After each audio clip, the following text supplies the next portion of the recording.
Hallo en welkom by die NG Kerk van Karasburg se erediens vir Sondag 3 September 2023. Mag u vandag ook geseën word deur ons tema, wanneer ons 'n bietjie in die woord van God gaan kyk na vir 'n doel. Maar voordat ons uit die woord van die Here lees, kom ons bid net eers aan. Ons Hemelse Vader, alle eer en lof bring ons aan U. U wat God almagtig is, Here, ons erken dat U ons Here is en dat ons daarom U ook nodig het nou, wanneer ons na U woord kyk, dat U deur U Heilige Gees vir ons sal lei en sal leer. Inspireer ons en help ons om te verstaan. En Here, ons bid dit in afhanklikheid in die naam van Jesus Christus, ons Here. Amen. Nou ons lees uit Efesiërs 3 vanaf vers 20 tot en met Efesiërs 4 vers 7 en dan ook vers 11 tot 13 saam. Aan hom wat deur sy krag in ons werk, die mag het om oneindig meer te doen as alles wat ons bid of dink. Aan hom kom toe die heerlikheid in die kerk en in Christus Jesus, deur alle geslagte heen, vir ewig en ewig. Amen. En daarom spoor ek julle aan, ek wat ter wille van die Here 'n gevangene is, om so te leef, dat julle die roeping waarmee julle geroep is, waardig is, deur mekaar met volkome nederigheid en saggeaardheid, en met geduld in die liefde te verdra, en julle daarop toe te lê, om die eenheid wat die Gees bewerk te bewaar, deur die band van vrede. Een liggaam en een Gees, soos julle ook deur julle roeping tot een hoop geroep is, een Here, een geloof, een doop, een God en Vader van almal, wat oor almal en deur almal en in almal is. Maar aan elkeen van ons is 'n genadegawe geskenk, soos Christus dit uitgedeel het. En dan vers 11, en hy het sommige as apostels, ander as profete, ander as evangeliste, en ander as herders en leraars gegee, om die heiliges toe te rus vir hulle dienswerk, om die liggaam van Christus op te bou, totdat ons almal kom tot eenheid in geloof en in kennis van die Seun van God, en tot volwassenheid, wat in ooreenstemming is met die volgroeide gestalte van die volheid van Christus. Ons lees dan tot sover. Nou, vandag se boodskap is iets wat dalk wel bekend is aan ons, aangesien ek persoonlik al by vorige geleenthede alreeds daaroor gepraat het of daarna verwys het. Sien, as 'n mens so na Paulus se briewe gaan kyk, dan sien ons dat hy baie keer persoonlik met die gemeente is aan wie hy skryf. Jy weet, die dinge wat hy sê is partykeer op spesifieke mense gerig, of dit gaan partykeer oor homself persoonlik. En vandag se stuk is een so gedeelte waarin hy werklik eintlik reguit is wanneer hy met hulle praat, maar tog met soveel inligting dat daar dinge is wat 'n mens dalk tog kan mis.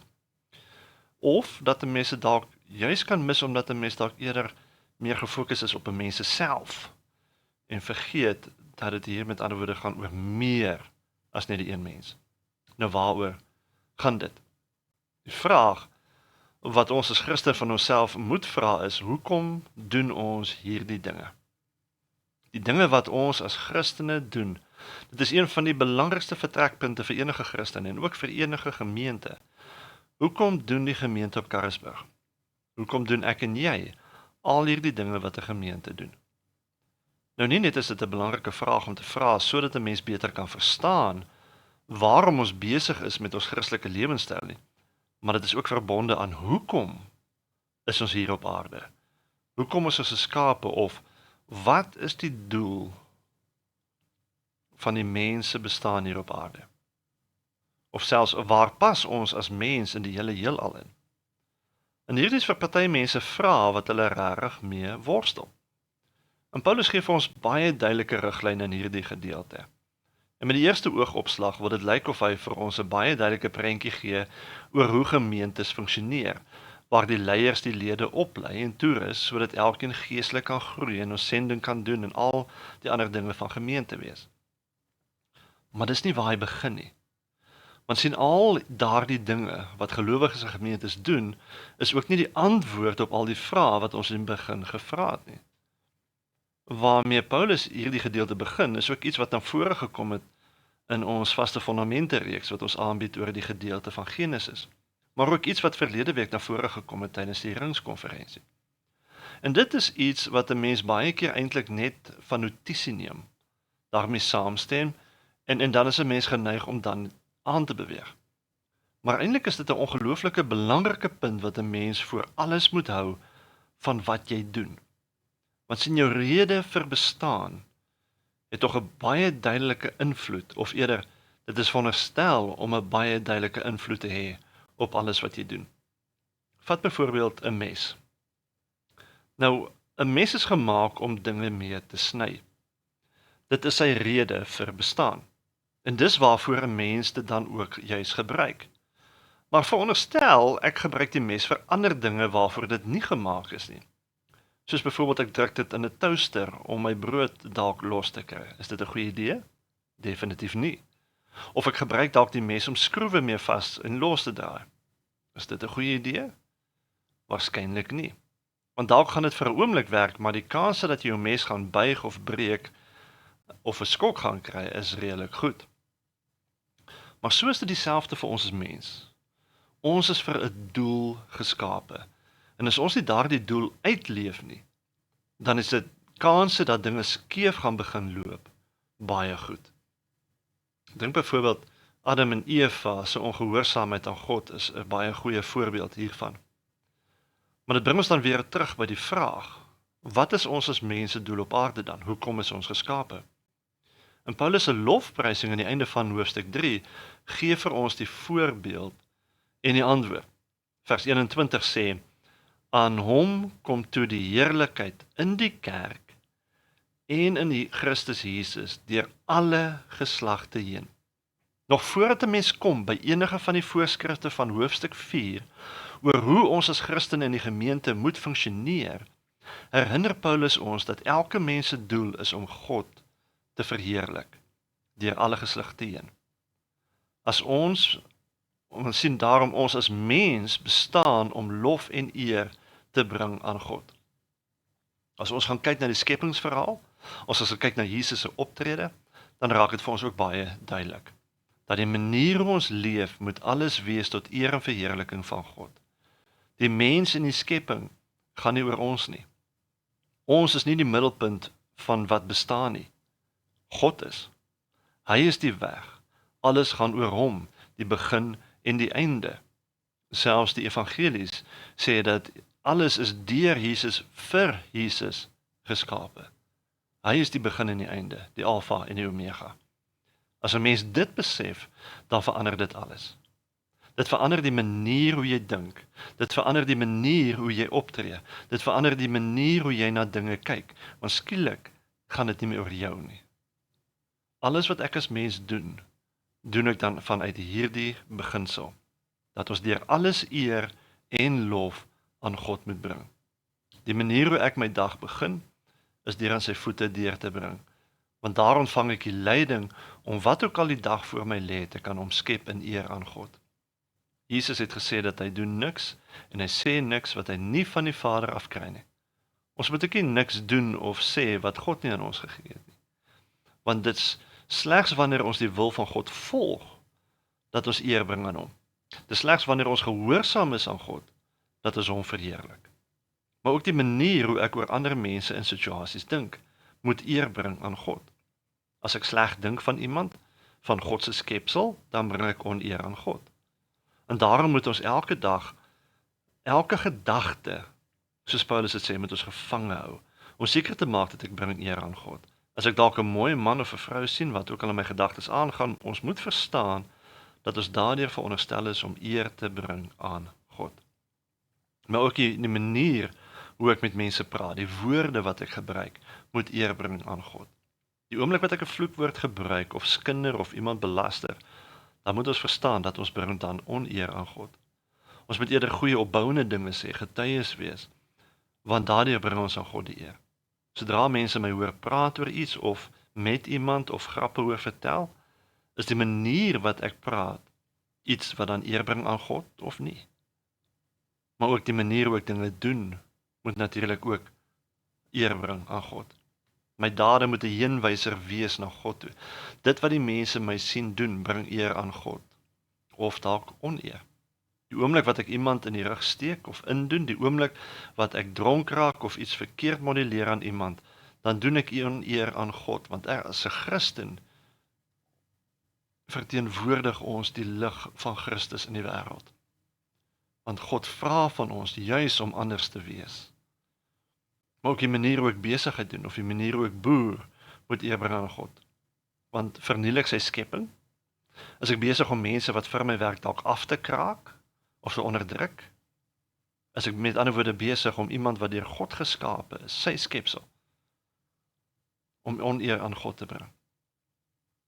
Of is ek dalk eerder besig om deur my manier van besigheid en boer, dalk oneer aan God te bring? Maar ook die manier hoe ek eredienste doen, moet ek eer bring aan God. Weet, gaan 'n erediens oor my, oor wat ek daaruit kan kry, oor hoe ek voel, of dit wat ek ervaar? Is die musiek vir my goed genoeg? Is die manier van prediking, staan dit my aan of nie? Of gaan dit daaroor om eer te bring aan God? Is ons eredienste gefokus en ingestel op ons of op God? Maar ook die manier hoe ons vergaderings hou. Selfs daardeur moet ons eer bring aan God. Weet, ons praat net hier van kerkvergaderings, nie net van kerkraadsvergaderings nie, maar enige vergadering. Of dit nou by 'n sportklub of 'n boerevereniging is, die manier hoe ek daar optree, die besluite wat ek maak, dit is alles om veronderstel om eer te bring aan God. En dit is die doel van elke mens wat geskape is. Elke mens wat bestaan. Ons as mense lewensdoel is om God te verheerlik. En om dit te doen deur alles wat ons doen en is. So, baie belangrik, dat wanneer ons dus met ander woorde verder lees in Efesiërs 4, eintlik op alle plekke in die Bybel, maar veral dan hierso in Efesiërs 4, dan is dit met ander woorde belangrik dat ons alles lees as dinge wat gedoen moet word om God te verheerlik. Wanneer 'n mens met twyfel sit oor iets, of dit aanvaarbaar is of nie, dan moet ons altyd vra, verheerlik dit vir God, volgens wie God in die Bybel is of nie. Dit word vir ons 'n maatstaf waarin alles wat ons doen, ons aan kan meet. Paulus het egter ook die verskil geken, want hy het die Christene vervolg om eer te bring aan God. So, 'n mens kan dit verkeerd ook doen. Jy dink jy doen dit vir God, maar al die tyd is dit dalk teen God. En daarom dat Paulus, ek dink, ook die woorde bysit, in Christus Jesus. En dis baie belangrik dat hierdie maatstaf van ons in lyn is met Jesus en die Bybel. Let op hoe Paulus hier, nadat hy die Here loof en eer, dan sê hy, daarom. So dit wat nou volg, hou verband met die lof en die eer aan God. Daarom. So ons moet byvoorbeeld ons roeping in terme van ons verhouding met ander mense, God daardeur verheerlik, deur beskeie te wees, vriendelik geduldig te wees en mekaar te verdra in liefde. In vers 3 beskryf hy dit verder, dat ons in eenheid moet saamleef. En net in geval daar dalk mense is wat nog verkeerd verstaan, verduidelik hy in vers 4, dat daar is net een liggaam, een gees, een hoop, een Here, een geloof, een doop, een God, want deur so te leef in eenheid, verheerlik ons vir God. En hierdie is 'n baie belangrike beginsel. Paulus sê dat ons moet onthou dat ons roeping is 'n koninkryksperspektief. Dit gaan oor God se koninkryk. Want sien, daar is twee slaggate waar gemeentes baie maklik kan trap, as hulle nie hierdie roeping ernstig opneem nie. Of ons kan so ingedraai word op onsself as gemeente, dat dit later dus net oor ons gaan. Dat ons nie meer die koninkryk van God uitbrei en God daardeur verheerlik nie. Of ons kan dalk teen die liggaam van Christus self begin beklei, deur nie in eenheid met ander Christene saam te werk nie, en daardeur God oneer te bring. So selfs met al die dinge wat ons as gemeente doen, soos eredienste, bazaars, nagmaaldienste, etes, lentetees, alles doen ons vir 'n rede. Nie omdat dit 'n gewoonte van ons is nie. Al doen ons baie keer dieselfde dinge. Nie omdat dit 'n kultuur is waarmee ons groot geword het nie. Al is daar sterk kulturele aspekte daarin vervat. Nie omdat dit wette en reëls is wat sê jy moet dit doen of dat doen nie. Al is daar sterk riglyne om ons te help op ons pad. En nie omdat dit dalk net iets lekkers is wat ons van hou om te doen nie. Al kry ons vreugde daaruit. Nee, alles wat ons doen ons omdat ons geroep is om God te eer en te verheerlik. Selfs die dankbaarheid waarmee ons reageer oor die vryheid wat hy vir jou en vir ons bewerk het, is om eer te bring aan God. Gemeente wees gaan dus nie oor ons nie.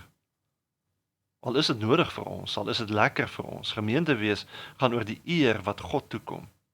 En ja, dit sluit in om mense wat nog vir God moet ontmoet, mense wat nog verlore is, te bereik. Selfs die sekere gawes wat Christus aan gemeentes gegee het, soos in hierdie gedeelte na verwys word, apostel, profeet, evangelis, herder, leraar, en selfs God se gebruik daarvan om die gelowiges toe te rus vir hulle diens en vir die opbou van die liggaam van Christus, en ons geestelike groei na geestelike volwassenheid, is alles deel van die doel om aan God die eer te bring. En dit is wat ek graag wil hê mense in gedagte moet hou. Dit is wat ons sal help om in die regte rigtings te beweeg wanneer ons uitgedaag word in die wêreld. Dit is wat ons gaan help om regte besluite te neem, maar bo dit alles, dit is wat ons gaan help om ons doel as mens, as gemeente, as die liggaam, as die kerk van Christus ook dan te bereik. Amen. Kom ons bid. Ons dank U Hemelse Vader dat ons ook, Here, kan verstaan deur die woorde van Paulus waarom ons leef. Dat U verheerlik word in ons as kerk in Christus Jesus, in die manier hoe ons dinge doen, sê en leef en optree en uitreik. Want Here, dit is hoekom ons bestaan. Help ons om dit altyd voor oë te hou in alles wat ons doen. Maar Here, dat ons sal verstaan dat dit altyd iets is wat ons moet meet aan die Bybel. Want wat ons partykeer dink, is wat U sal verheerlik, is nie noodwendig nie. En daarom bly U woord vir ons die maatstaf waarin ons lewens meet. Dankie vir hierdie wonderlike bron wat U vir ons gelos het, waardeur ons U kan leer ken, maar ook kan verstaan die pad waarop ons is. Sien elkeen wat hierdie boodskap hoor, lei en beskerm hulle, waar hulle ook al gaan. In Jesus naam, amen. Ontvang dan nou ook die seën van die Here. Mag die pad verrys om jou te ontmoet. Die wind altyd teen jou rug en die son warm op jou gesig. En tot ons weer ontmoet, mag die reën sag val op jou land en mag God jou behoed in die palm van sy hand. Amen.